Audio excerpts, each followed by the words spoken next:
Thailand की सबसे कम उम्र की प्रधानमंत्री शिनावात्रा, जिनकी एक गलती की सजा भुगत रहा पूरा कंबोडिया और थाईलैंड। 3 महीने पहले मोदी से हुई थी मुलाकात, जिस शिव मंदिर के लिए हो रहा युद्ध पीएम शिनावात्रा की लीक हुई थी रिकॉर्डिंग। जिहादियों की कही जाती है दुश्मन, मोदी के साथ बैठकर देखा था रामलीला। अमेरिका की हार, मोदी क्या रोक पाएंगे युद्ध?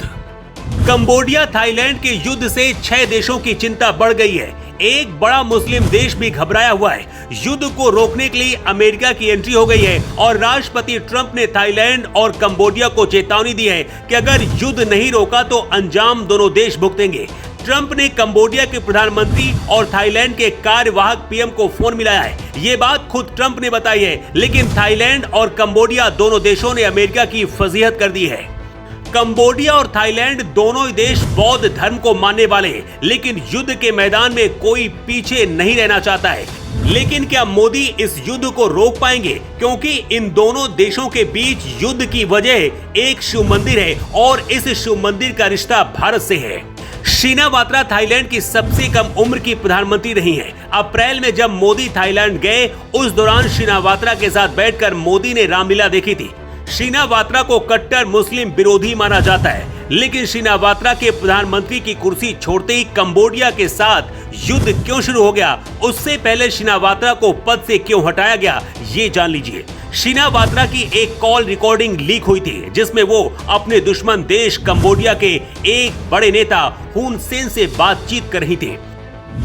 रिकॉर्डिंग में पीएम शिनावात्रा कंबोडिया के उस नेता को अंकल बोल रही थी और जिस शिव मंदिर को लेकर अब विवाद हो रहा है, उस विवाद को निपटाने की बात कर रही है। इसी बातचीत में शिनावात्रा अपने देश के सेना प्रमुख पर भी सवाल उठाती है।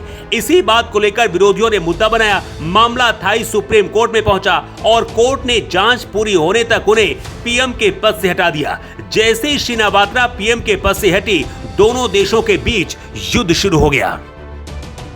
कहा जा रहा है कि क्या शिनावात्रा को साजिश के तहत हटाया गया, क्योंकि शिनावात्रा और उनके पिता कट्टरपंथियों के खिलाफ मोदी जैसी नीति थाईलैंड में चलाते रहे।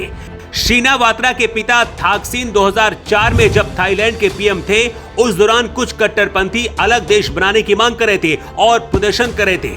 2000 से ज्यादा मुस्लिम एक पुलिस स्टेशन को घेर कर खड़े थे। उस घटना के बाद तब शिनावात्रा के पिता थाकसिन ने एक ऐसा फैसला लिया था जिसे सुनकर आज भी कट्टरपंथी कांप उठते हैं और इस घटना को पूरी दुनिया आज भी याद रखती है।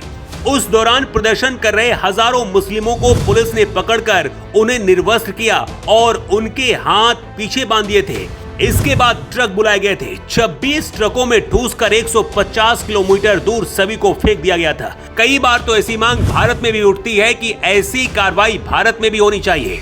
यही वजह थी कि शिनावात्रा को सबसे कम उम्र में सिर्फ 38 साल में थाईलैंड की जनता ने प्रधानमंत्री बना दिया। अप्रैल में जब मोदी थाईलैंड गए थे, उस दौरान शिनावात्रा के साथ पीएम मोदी ने बैठकर रामलीला भी देखी थी। कंबोडिया और थाईलैंड के बीच जिस शिव मंदिर को लेकर युद्ध हो रहा है, कहते हैं इसे भारत के दक्षिण चोल राजाओं ने बनवाया था।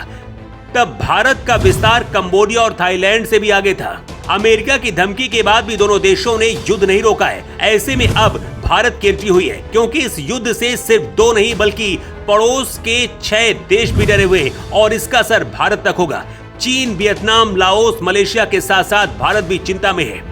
इसकी सबसे बड़ी वजह यह है कि दोनों देश किसी के दुश्मन नहीं है। युद्ध को रोकने के लिए मुस्लिम देश मलेशिया भी कूद पड़ा है। मुस्लिम देश मलेशिया ने कहा कि इन दोनों देशों का युद्ध रोकने के लिए मैं मध्यस्थता करने के लिए तैयार हूँ। थाईलैंड की खाड़ी और भारत के अंडमान सागर से घिरा देश है, जबकि कंबोडिया, जिसे पहले कंपूचिया के नाम से जाना जाता था, मुख्य भूमि दक्षिण पूर्व एशिया में स्थित है। कूटनीतिक तरीके से अब भारत की एंट्री हो गई है, क्योंकि जिस शिव मंदिर के लिए युद्ध हो रहा है उसका इतिहास भारत से जुड़ा है। भारत के चोल राजाओं ने इसे बनाया था। ऐसे में दुनिया के कई देशों का यह कहना है कि अगर भारत दखल देगा तो विवाद खत्म हो सकता है। वैसे जिस हिस्से को लेकर विवाद हो रहा है, शुरू से ही ये कंबोडिया का रहा है, लेकिन थाईलैंड इसे हमेशा अपना मानता रहा है। यही विवाद की वजह है। शिनावात्रा पीएम रहते हुए इस विवाद को खत्म करना चाहती थी, लेकिन राजनीतिक षड्यंत्र के जरिए शायद उन्हें हटाया गया और युद्ध भी शुरू हो गया।